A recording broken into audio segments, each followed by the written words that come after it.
Bonjour à tous pour ce nouveau comment peindre Yakuza, la nouveauté Nephilim pour Eden the Game. Donc on va traiter un petit peu la peau façon aliénoïde, le jaune un peu éraflé et les non métalliques. Place à la peinture.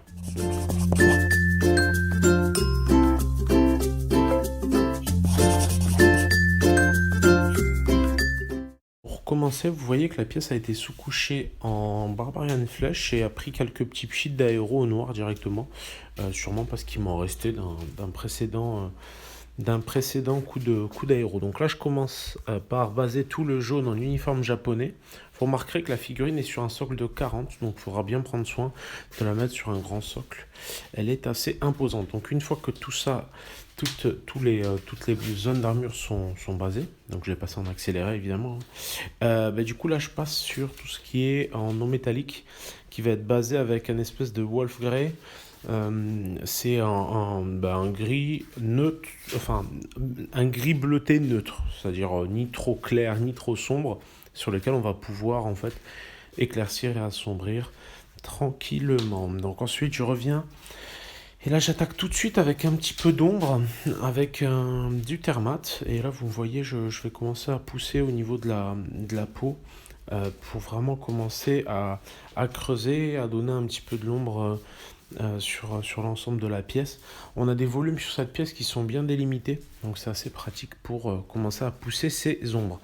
Une fois les ombres posées, j'attaque tout simplement la lumière avec du nécrotique flèche, comme à l'habitude. Pour ceux qui ont l'habitude de me voir peindre, du coup je pousse la peinture à chaque fois dans les directions qui me conviennent. Là, comme c'est du nécrotique flèche, l'idée c'est de le pousser plutôt vers les zones de lumière, puisque ça va être notre teinte d'éclaircie pour cette peau aliénoïde. Donc voilà, j'hésite toujours pas en fait à bien checker ma figurine avant de commencer à la peindre pour regarder sous une lampe assez intense, euh, pour regarder où se posent les lumières. Une fois ces étapes faites, je vais venir avec un marron rouge pour tout de suite attaquer et assombrir toutes les extrémités en fait de la Nephilim, donc de Yakuza, en poussant ma peinture en fait vers les mains, les pieds. Bon là non, puisque les pieds sont pas nus, mais aussi un petit peu au niveau du visage pour assombrir certaines zones. Là c'est vraiment en fait pour vraiment décrocher ces zones-là, en fait, parce que ça fait partie du design de base, hein, sur les Néphilim. Donc là, j'assombris en fait toute la zone un peu du front de l'alien pour vraiment pouvoir venir ensuite déposer les petites taches qui sont propres aux Néphilim. Donc pour l'anecdote, hein, les Néphilim, en fait, l'inspiration vient de plusieurs domaines, dont le Predator doux, ces petites taches qu'on va venir placer par la suite sur la peau. Donc là, je reviens avec du noir pour venir démarquer et délimiter tout un tas de petites zones. Ce noir, en fait, je vais vraiment venir le poser délicatement et avec légèreté, parce que sinon, ça va vite pouvoir m'écraser tout le travail que j'ai pu faire. Donc là, j'hésite pas à alterner quand j'en ai besoin entre du noir, du gris-bleu. Quand je vois là par exemple que les tubes qu'elle a au niveau de la bouche de respiration n'étaient pas couverts. Donc là, je reviens avec du noir mélangé à mon marron rouge pour venir encore plus créer finalement un dégradé sombre au niveau de la zone centrale du front. Donc là, je pousse dans un sens puis dans l'autre. Et puis je commence petit à petit à poser ces ombres-là un peu partout. Donc j'assombris un maximum la peau pour virer jusqu'au noir, un peu comme toutes les extrémités de la chair apparente de la figurine. J'en profite, vu que je suis au noir, pour commencer à poser mes ombres pour mon non métallique, comme vous le voyez ici. Alors là, on ne le voit pas forcément bien à l'écran, mais on le reprend aussi sur la lame. Donc là, vous voyez, en gros, je sépare toujours mes différentes zones en facettes. Et sur ces facettes, finalement, je vais toujours pousser l'ombre dans la même direction.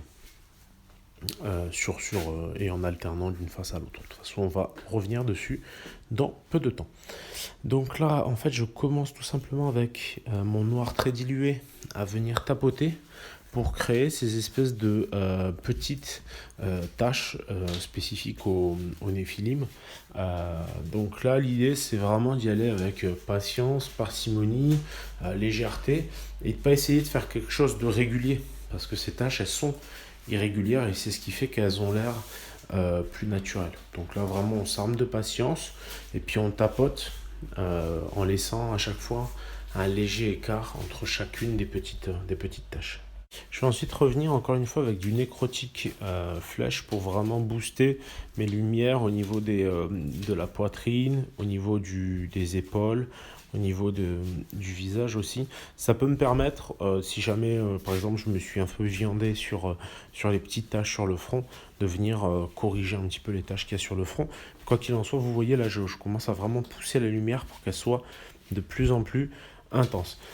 Ensuite, je reviens là avec un petit mélange très léger de un petit peu d'ivoire dans mon gris bleuté. Et là, en fait, tout simplement, mon non métallique va commencer à prendre forme parce que systématiquement, en fait, sur la surface sur laquelle j'ai mis du noir, à l'opposé, je vais tirer du blanc.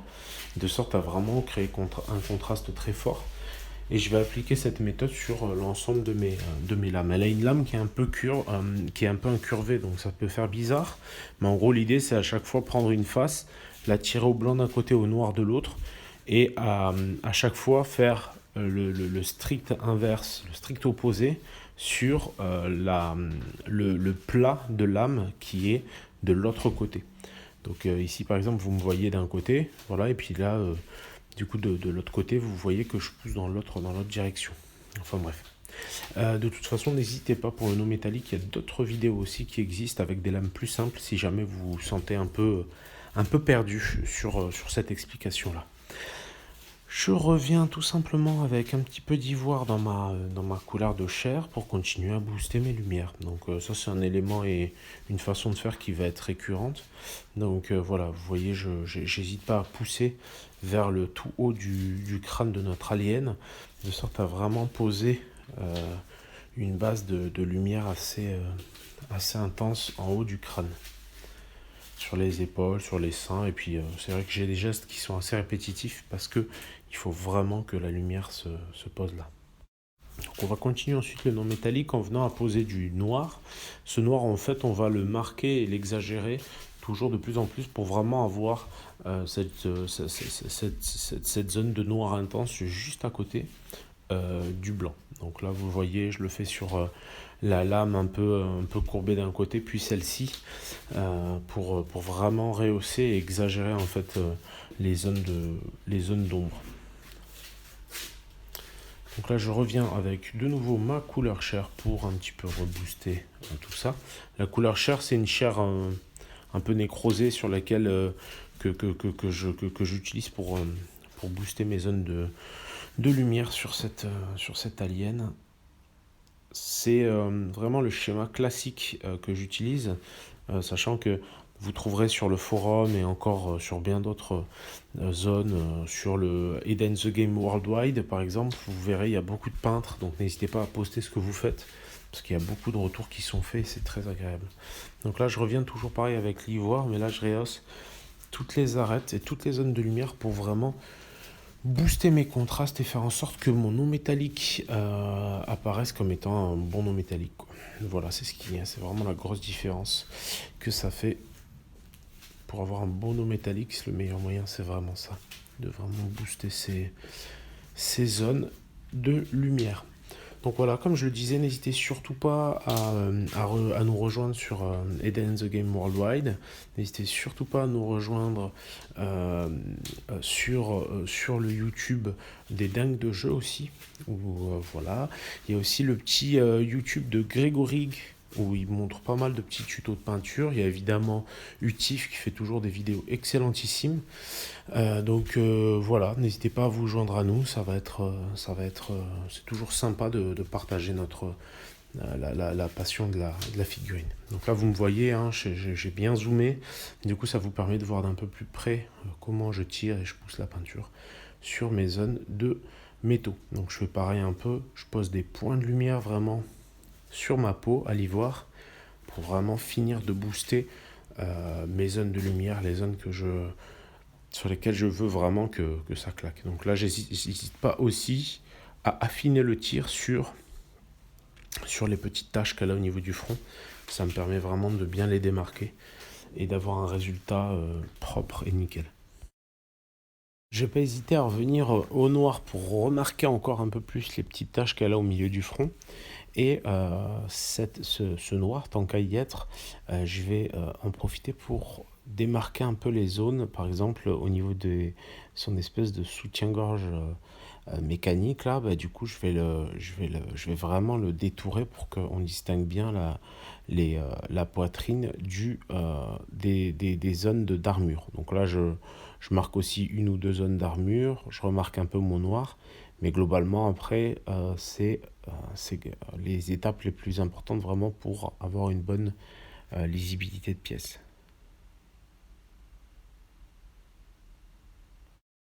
Je vais ensuite attaquer le travail un peu sur l'armure. Je vais attaquer avec un jaune d'or de chez Prince Auguste qui va me permettre de bien booster mon jaune, le jaune de l'armure qui à la base est sur un uniforme japonais. Donc un jaune assez terne, assez écrasé mais qui permet d'être bien couvrant. Et là je viens avec un jaune beaucoup plus lumineux qui est le jaune d'or et qui est assez couvrant. Donc ça permet vraiment de tout de suite pousser les zones de lumière comme vous le voyez pour vraiment dégager les, euh, les zones qui prennent le plus la lumière des zones qui prennent le moins. Parfois je triche par rapport à ces zones qui prennent le plus ou moins la lumière parce que j'ai besoin tout simplement qu'une zone soit plus claire pour en dégager une autre qui est juste à côté. Donc j'hésite pas à parfois prendre des raccourcis. Avec le jaune, comme vous voyez, on n'hésite pas, on insiste de sorte à ce que vraiment la lumière soit bien posée et la bonne direction et que les dégradés soient clean. Donc là, je n'hésite pas à bien marquer pour que tout ça soit bien clair, net et précis. Une fois ces étapes de lumière faites, je vais venir avec mon marron chocolat pour commencer à poser quelques zones d'ombre, mais aussi en fait avec ce marron assez dilué, je vais pas hésiter à l'utiliser pour vraiment passer en légèreté sur certaines zones pour que le marron liquide tombe bien dans les creux et me permette de dégager certains détails qui n'étaient pour le moment pas forcément apparents comme on le voit là sur l'avant-bras de Yakuza. Donc je continue tranquillement à pousser mes ombres. Faites très attention sur ces étapes-là à bien préserver vos lumières. C'est vraiment le point le plus important. Et comme vous le voyez, en fait, à venir poser des ombres à chaque fois juxtaposées. Comme c'est une armure, on peut les mettre assez proches des zones de lumière. J'hésite pas ensuite à réutiliser cette peinture, mais cette fois en beaucoup moins diluée. Vous pouvez aussi la mélanger avec un peu de noir pour commencer d'ailleurs c'est ce que vous voyez, je corrige directement sur la vidéo ce que j'ai précédemment fait. Du coup je mélange un peu ce marron avec du noir pour que ça ressorte plus. Et là je vais venir en fait mettre des petites zones d'accroche, des petites usures. Ces usures-là, d'habitude, on peut les faire avec de la mousse à blister, mais là, évidemment, la figurine étant trop petite, c'est pas un véhicule, on va privilégier en fait le fait de venir les déposer au pinceau. La seule contrainte, c'est d'essayer d'être euh, le plus, le plus bordélique possible, tout en n'en faisant pas trop non plus. Donc c'est toujours le côté un peu délicat des usures, c'est que en fait on est obligé de doser un peu tout en gardant un côté chaotique, parce que sinon ça fait pas le taf. Donc là en plus des zones d'usure, évidemment je vais démarquer avec cette teinte assez sombre. Donc là vous voyez ma pièce elle est très avancée. Donc là je vais venir avec toujours du jaune, mais cette fois un petit peu d'ivoire dedans pour venir rehausser encore un peu plus mes zones d'armure. Évidemment, ça va me servir aussi, en plus de rehausser les arêtes, ça va me servir à rehausser en fait toutes mes petites traces, parce que je vais venir en dessous de mes petits éclats les petits éclats que j'ai fait avec le marron précédemment pour venir faire comme entre guillemets un trompe-l'œil qui va donner cette sensation que l'éclat en fait il est en volume parce qu'on va faire un petit trait en dessous.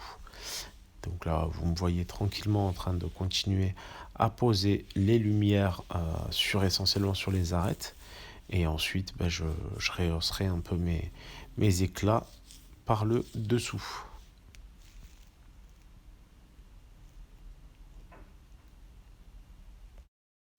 Une fois tous ces petits réaux effectués, je reviens avec un petit peu de noir pour ombrer en fait les mains et toutes les zones qui étaient déjà très sombres sur les extrémités pour vraiment créer un contraste encore plus saisissant et marquant.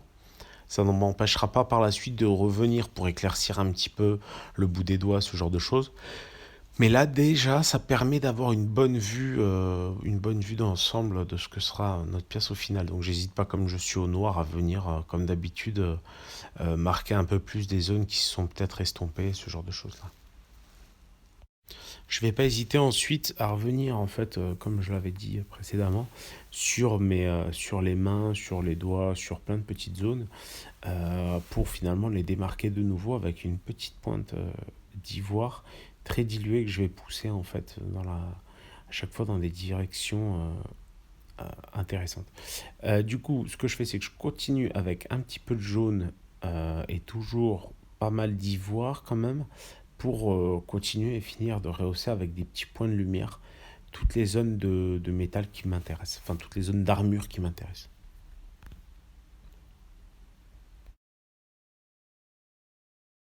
Pour finir cette pièce, je vais tout simplement attaquer mon socle en le brossant avec un gris neutre sur tout le pourtour. Et ensuite, de façon assez classique, je vais venir dans un premier temps mettre un peu de termate au centre. Et ensuite, je vais venir mettre un petit peu de termate mélangé à du orange pour finaliser ce socle. Et le tour sera joué. J'espère que cette vidéo vous a plu. N'hésitez pas à vous abonner à la chaîne, ça fait toujours super plaisir. On est 1900 abonnés maintenant, donc j'espère bientôt les 2000. C'est très chouette en tout cas d'avoir commencé ça il y a un an, d'être suivi et ça fait très plaisir. Bientôt je lancerai mon Patreon pour voir un peu si finalement on peut réussir aussi si je peux réussir à me dégager encore un peu plus de temps pour vous faire des vidéos. Et n'hésitez comme d'habitude pas à me donner vos avis dans les commentaires, à me donner un peu ce que vous aimeriez voir un de ces quatre dans les vidéos. Quoi qu'il en soit, les commentaires, je les lis. Donc, tant qu'à faire, autant en profiter et donner son avis. En tout cas, merci à tous pour votre énergie. Cette figurine, c'est une figurine encore une fois Eden de la gamme. Donc Eden est un jeu d'escarmouche français dans un monde post-apo. Et n'hésitez surtout pas à aller voir sur le site Eden the Game. Je vous conseille aussi toujours la chaîne des dingues de jeu, la chaîne du TIFF, l'atelier du TIFF, pour ceux qui veulent voir des belles peintures de qualité en vidéo. Et voilà, mais je vous laisse avec la fin de cette peinture, la petite vue sur la figurine finie, et je vous dis à bientôt et prenez le temps de jouer. Ciao, ciao.